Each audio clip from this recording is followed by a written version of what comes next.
यहाँ रीगा की जनता को हम आदाब प्रणाम और सलाम करने आए हैं। आप सब लोगों का हम धन्यवाद करते हैं, आप सब लोगों का अभिनंदन करते हैं। इतनी बड़ी संख्या में आप सब लोग यहाँ आए हैं हम लोगों का हौसला बुलंद करने, ताकि इन बेईमानों का सत्ता से लोगों को बेदखल कर सके।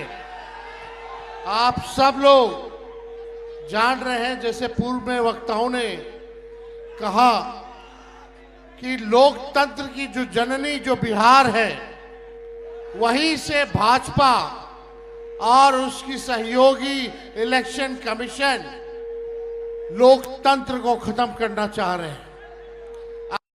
आपके अधिकार को ही नहीं, बल्कि आपके अस्तित्व को वो समाप्त करना चाहते हैं। लालू जी, लोहिया जी हर बार कहते हैं, हमेशा से कहते रहे, वोट का राज मतलब छोट का राज। और ये ताकत आपको बाबा साहब ने संविधान में दिया है। आपके वोट की जो शक्ति है, जो ताकत है, वो आप लोग अंदाजा नहीं लगा सकते कितनी बड़ी ताकत आप लोगों को बाबा साहब ने देने का काम किया है। इसी ताकत से जनता जो है वो मालिक है और हम सब लोग जो है उसके सेवक हैं। लेकिन नरेंद्र मोदी जी क्या करना चाहते हैं? वो चाहते हैं कि लोकतंत्र को खत्म करके राजतंत्र को जो है स्थापित किया जाए। यानी राजा होगा और प्रजा होगी, जो राजा कहेगा वही प्रजा करेगी। लेकिन लोकतंत्र में जो प्रजा चाहता है वही, चाहे प्रधानमंत्री हो या मुख्यमंत्री हो, उसको वही काम जनता के लिए करना पड़ता है। तो आप सब लोग होशमंद लोग हैं, आप सब लोगों को कहना चाहते हैं कि अपनी वोट की हिफाजत कीजिए। आप वादा कीजिए। कई लोगों का, कई रिश्तेदारों का नाम कटा होगा, कटा है तो हाथ उठाइए। कितने लोगों का परिवार में? कई लोगों का। इतने लोग हाथ उठा रहे हैं, तो ये लोग बेईमान है कि नहीं है? बेईमानों को सत्ता से उखाड़ फेंकना कि नहीं फेंकना? तो वादा करो कि अपनी वोट की हिफाजत आप सब लोग करिएगा। वादा है कि नहीं? और आप लोग लोकतंत्र को बचाइए, संविधान को बचाइए। और हम लोग अगर एक होकर के काम करेंगे तो अगला चुनाव बिहार में होने जा रहा है। 20 साल पुराना ये एनडीए का सरकार खटारा हो चुका है। और हमारे चाचा जो बार बार पलटी मारते हैं, अब उनकी ये स्थिति नहीं रहेगी कि वो बिहार संभाल सके। आप बताओ, अफसरशाही लागू है कि नहीं लागू है? कितने लोग बेरोजगार हैं, जरा बताइए। नौकरी चाहिए कि नहीं चाहिए? आज हम लोग रीगा में, मोदी जी ये बगल में चंपारण में आए थे, उन्होंने कहा था कि चीनी मिल चालू करा करके वहीं का चीनी का चाय पिएंगे। बता, मोदी जी ने जो वादा किया वो किए।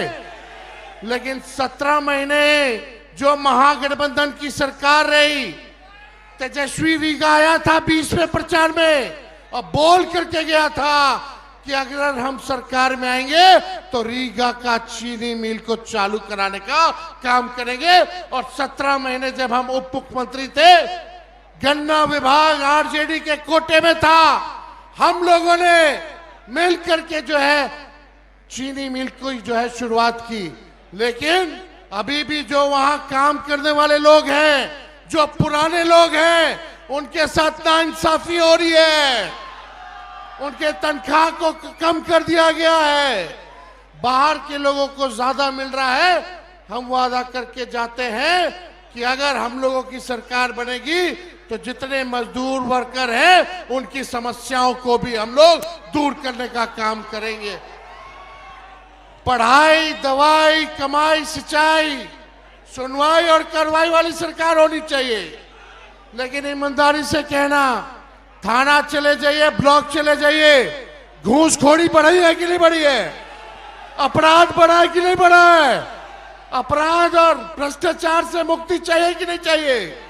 तो मुक्ति चाहिए तो सत्ता को बदलिए और एक नई सरकार बनाइए जो नए सोच के साथ बिहार के आगे ले जाने का काम करे, जहां गरीबी कम करे, पलायन को रोके और बेरोजगारी को खत्म करना है। बेरोजगारी हमारा दुश्मन है। हम लोगों की सरकार आएगी तो हम लोगों ने 5 लाख नौकरी दिया, आने वाले समय में भी लाखों नौकरियां जो है हम लोगों की सरकार देने का काम करेगी। आप सब लोगों को पता है ये सरकार नकलची सरकार है। तेजस्वी ने कहा पेंशन बढ़ाएंगे, तो ये सरकार भी पेंशन बढ़ाती है। तेजस्वी ने कहा बिजली मुफ्त में देंगे, तो ये सरकार भी कहती है 125 यूनिट वो भी मुफ्त में देगी बिजली। हमने कहा युवा आयोग बनाएंगे, ये सरकार कहती है कि युवा आयोग बनाएंगे। हमने कहा डोमिसाइल लागू करेंगे, तो ये सरकार कहती है कि डोमिसाइल लागू करने का काम करेंगे। ये नकलची सरकार है, नकलची सरकार। हम लोगों ने जो कहा वही ये सरकार कर रही है। भले ही हम लोगों क्या नकल कर ले, लेकिन इनके पास सोच नहीं है, विजन नहीं है। विजन कहां से लाएंगे? इसलिए आप लोगों को तय करना है डुप्लीकेट सीएम चाहिए, नकल करने वाला, कि ओरिजिनल सीएम चाहिए। अरे हाथ उठा के बताइए, डुप्लीकेट की ओरिजिनल? ओरिजिनल ना। हम मिल करके काम करेंगे, चाहे कोई जात के हो, कोई धर्म के हो, कोई वर्ग के हो, सब लोगों को हम लोग साथ लेकर के चलेंगे। लेकिन ये बीजेपी वाले दंगा फसाद कराने वाली पार्टी है, तो इनके चक्कर में मत रहिएगा। ये हिंदू मुसलमान करेंगे ताकि आप बेरोजगारी का मुद्दा छोड़ दे, आप महंगाई का मुद्दा छोड़ दे, आप पलायन का मुद्दा छोड़ दे, आप शिक्षा चिकित्सा का मुद्दा छोड़ दे। इसलिए असल मुद्दे की लड़ाई करनी है, मुर्दों की बात नहीं करनी। मुद्दे पर चुनाव हम लोगों को लड़ना है। तो आप सब लोग इतने बड़े पैमाने पे यहाँ आए हैं, आप सब लोगों का हम अभिनंदन करते हैं, स्वागत करते हैं। एक बार जोर से नारा लगाइएगा। देखिए हम लोग पूरे बिहार घूम रहे हैं, 11वां दिन है, और जहां जहां जा रहे हैं वहां की जनता एक चीज बोल रही है, वोट चोर। मजा नहीं आया, रीगा की जनता थोड़ा बुलंद आवाज होना चाहिए, वोट चोर, वोट चोर, वोट चोर। वोट की चोरी कौन कर रहा है? नहीं सुनाई दिया? वोट की चोरी कौन कर रहा है? वोट की चोरी कौन कर रहा है? बहुत बहुत धन्यवाद आपका। और हम राहुल जी का भी हम स्वागत करते हैं कि मां सीता जानकी के धरती पे ये आए हैं और आप सब लोगों का लड़ाई लड़ रहे हैं संविधान को बचाने के लिए, लोकतंत्र को बचाने के लिए। इन्हीं चंद शब्दों के साथ हम अपनी बात को विराम देते हैं। जय हिंद, जय बिहार। विद्या विहार आवासीय विद्यालय 29 वर्षों से आपके बच्चों को शिक्षा, खेल और सांस्कृतिक रूप से समृद्ध कर रहा है। बिहार के पूर्णिया में स्थित हमारा 40 एकड़ का हरा भरा परिसर और 27 एकड़ का खेल मैदान एक ऐसा वातावरण प्रदान करता है जहां विद्यार्थी न केवल पढ़ाई में बल्कि हर क्षेत्र में आगे बढ़ते हैं। विद्या विहार आवासीय विद्यालय परोरा, पूर्णिया, बिहार।